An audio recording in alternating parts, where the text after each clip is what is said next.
Compressors can be weird, and to be honest, they can get quite confusing. So let's look at 5 compression mistakes that every producers make. Number 1. When you are compressing group of elements, beware of overdominant elements, especially the low and heavy ones. A typical example of this would be a group or bus processing the drum elements. Let's listen to this short loop over here.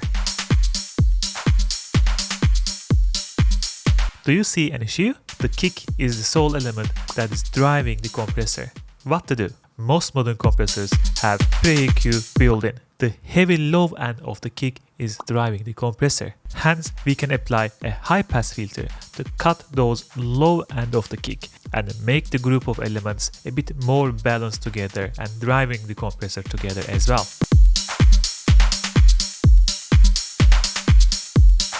Number 2. The first thing many producers learn about the compressor is the attack time, because they want to protect their transients, though many forget about the importance of the release time. Listen to this short loop again. Do you see the issue? Compressor is never really releasing fully, hence destroying the transients of the some parts of the loop. Beware of this and try to avoid medium to high release time on dynamic signals. Number 3. If you don't know what to do with your sound and hoping for some magical compressor presets can solve the issue, you are out for a trouble. You should have a purpose before you use a compressor. Common issues that the compressors are used for: increasing and decreasing the dynamic range, adding and removing punch and transients, controlling the loudness, bus processing and gluing, coloring.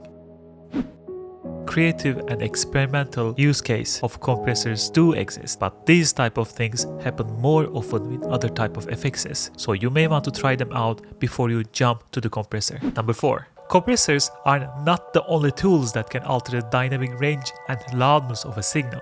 Clippers, limiters, maximizers, saturation and distortions, and the list goes on. You just need to shave that clicky transient. Why not use a clipper?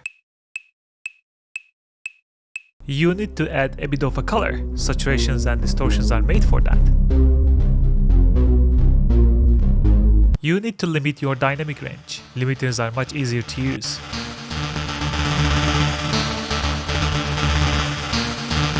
Compressors are a little bit like this. You can adjust them to use for different things. But other tools are like this. They have a specific purpose that they are really made for, and they are really good for it. Number 5. These may come as a surprise, but automation of the compression could be very handy, and I know a lot of pros actually abuse it. One of the very cool use cases of this is heavy compression of the drums on drops to give excitement to the track. Let's hear this short loop.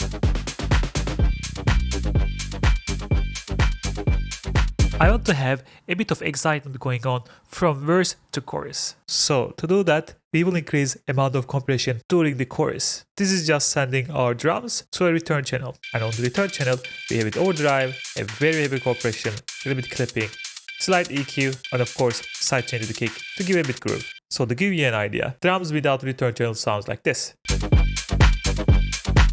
With return channel. So it gives a lot of excitement. So let's take a look at the result.